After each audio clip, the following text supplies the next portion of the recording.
probably putting on my teacher or preacher hat here, but one of the things that we have found in doing this history project over this past 3 years particularly, um, is that we've heard time and time again, oh, well, we used to have that and somebody threw it out. Or we can't find, we know it was here at one time, but we can't find it anymore. And I think one of the things that I've discovered about history, maybe it's because I'm getting old, but it's that people sometimes don't value history until they need it. And then, oh my, where is this material? And so one of the things we're hoping to do is in this project is to save these things while we can. And it's really good that we have a grant to do it and employ people to scan, because scanning is not fun. It's not sitting down at your little scanner by your computer, because what we do is we put in all kinds of tags to identify the company so it can be searched. And so that it has all of the proper materials in the record to make sure that it is searchable and all the things related to it. So that is something, it takes time and it's a rather boring project. We appreciate our scanners in a big way. I want to go to Surry Agricultural Credit.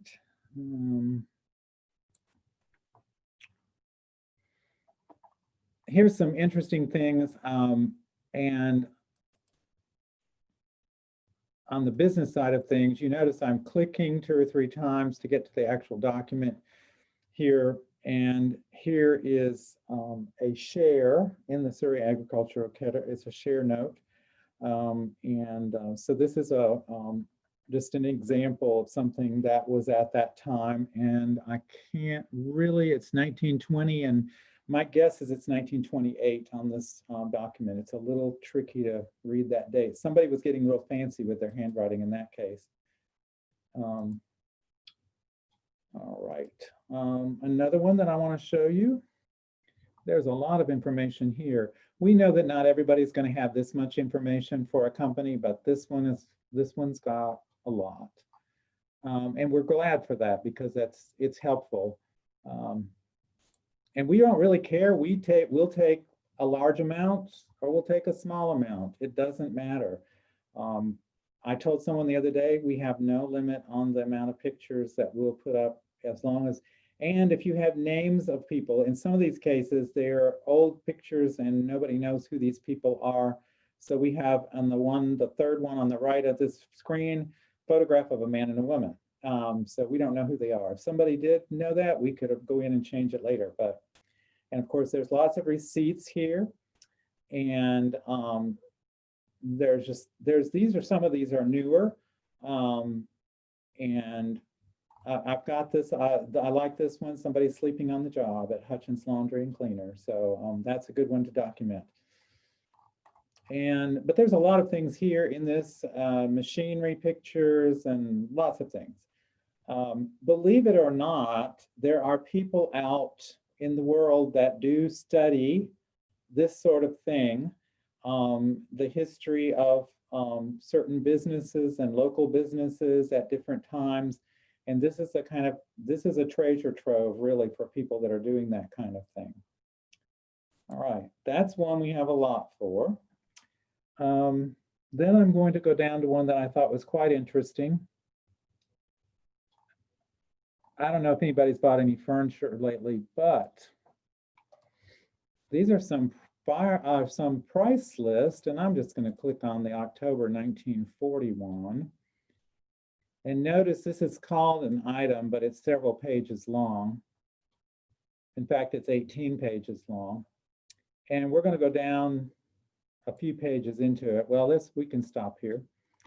If you notice the price of a dresser here, mahogany and walnut is $21, and the Wedgwood and French mahogany is $23.25. 1940 prices are a little bit different than today. And there was an interesting one I think I saw on this very one. One of these, I'm trying to find it. There it is.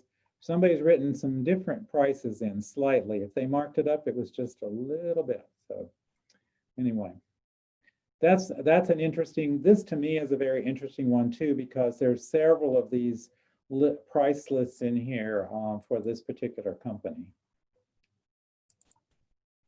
And oh, there's another one I want to show you from, this one's, we'll leave Mount Airy briefly and go to Pilot Mountain.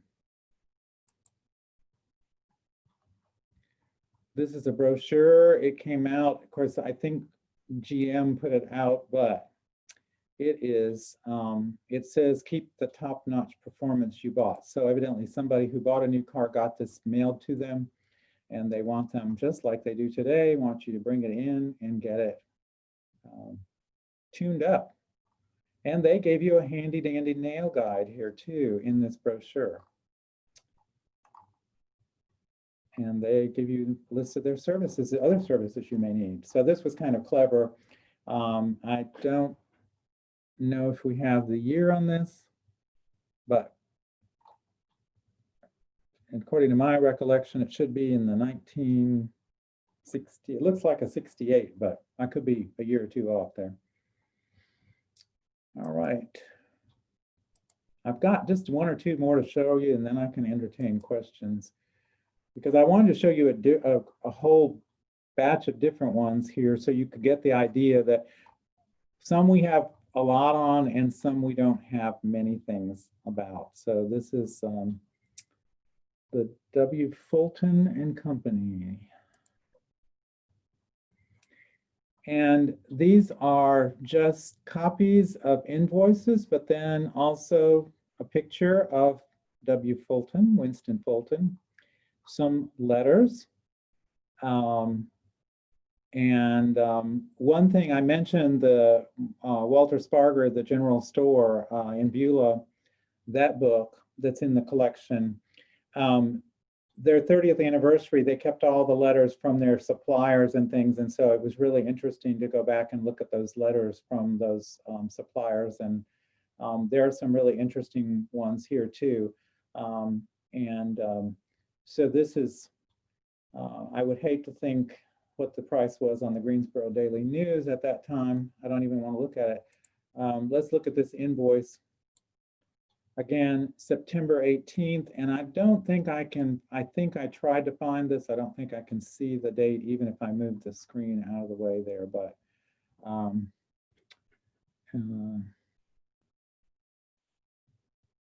and this was some apples, and there were 30 barrels of fancy, and it looks like Buckingham's, but it's hard. I'm not familiar with that one at all. So if somebody knows the name of that apple, you can, but wine saps, I certainly know that. So that's interesting, the wholesale produce entry. All right, I'm going to stop sharing the screen. There's much to look at, but I think, Esther, you said one time, if you really can't sleep at night, you can come on here and just start clicking around and see all kinds of interesting things. So, the project is really to try to, as many businesses as we can. One of the great things that we are doing right now, we're finishing up, is it's not Mount Airy, but it is the Chatham Blanketeer. And I don't know of too many other companies that had such a newsletter that went on for so many years. It's almost like a little mini history of Elkin. We are finishing the digitizing of that up to the end when it ceased publication. A few years ago, the North Carolina, the Digital NC over at Chapel Hill did a few years of it, and then they stopped because they kind of like to do a few representative things from around the state so that everybody gets a chance to have something digitized. And so we decided that was a big thing we wanted to digitize because it really is, it's a tremendous historical document in and of itself, documenting the history of that company, and which almost was the city of Elkin for a long time. So anyway, we're excited about that. That's a big piece of our project that we're going to do. Another piece of it this year, because Marian Venable, who works here at the college, for years has collected material about the viticulture industry here in Surry County. We are getting ready to digitize her collection of materials as well. So we have those things to work on, and we're trying to represent all different kinds of industry across, whether it's agriculture and or manufacturing, retail businesses, anything related to business in Surry County. So I will be glad to take questions. So Linda Wall asked, to be clear, if someone has old documents, then these documents are scanned and then returned to the original owners. That's correct, yes. And we're working through the public libraries. One of the things, you can bring them here to Surry Community College Library. You just need to call us because actually we're closed to the public. The students have to either have a pass or get their temperature checked at the door. So, but we can accept materials here. You just call us and tell us you're coming, and it's a little different, but you can take them to the public library. And then in Mount Airy, Pat Wynn calls us and say, I have materials. In fact, she brought a box the other day to us. So yeah, we're trying to work through the public libraries because they are open to the public and you can walk in there. We have a little sheet that we sign and acknowledge that we've received materials from you, and then that way we keep a record of that throughout the process. And unless it's a lot of things, like the box that we got the other day from one person, it's going to take us a while to work through that.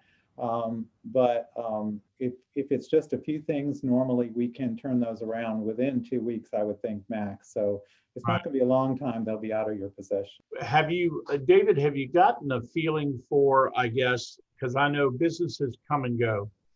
There may have been a business that operated here 50 years ago or 75 or 100 years ago that obviously is no longer operating, but any feel that you guys have yet for this project as far as number of possible entries into this database? Not really, because we're adding to them all the time. The box that we got in Friday, I just kind of filed through some of the pictures that were in there, and most of those names were not of those businesses that there were pictures of them. Either a pickup truck that had the name of the business on the side or things like that. And most of those were not on our list. And so we're just adding to it all the time. I would say it's going to be up in the hundreds, more than likely, for that. So I try to keep up, although it's hard sometimes to keep up with it. The Facebook page, if you grew up in Mount Airy, because there was somebody, and sorry, I can't remember the person's name, but a year or maybe more ago, actually had written up a fairly decent history of all the grocery stores that were in Mount Airy. That's something I think that was really, as a person who collects history and likes, to document things, that was amazing, because as we know, in many retail establishments, changes have come and gone, and the big guys have come in, and there were lots of little guys out there. That's why some of these general stores that were out in the communities, we would like to find pictures of those too. We have a few, but we would really like to find more pictures of some of those stores in the rural areas. Yeah, they definitely have a story to tell. Richie Parker, who's on the call, mentioned, can the documents already be in digital format? New documents or older scanned documents, how could they be sent? Okay, we can accept them. I will tell you that we've got really top grade scanners, and if the original materials ultimately will be better, although we can do that. You can send them to me at my email.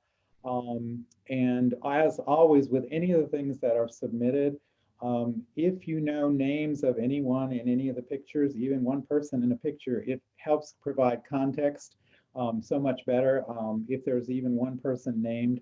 But please identify anyone you can in anything you submit, pictures that you submit. That's not always possible, and we don't require that, but that's always a good thing. But yeah, we can take things that have already been scanned, and all of the images that we do here that we scan are stored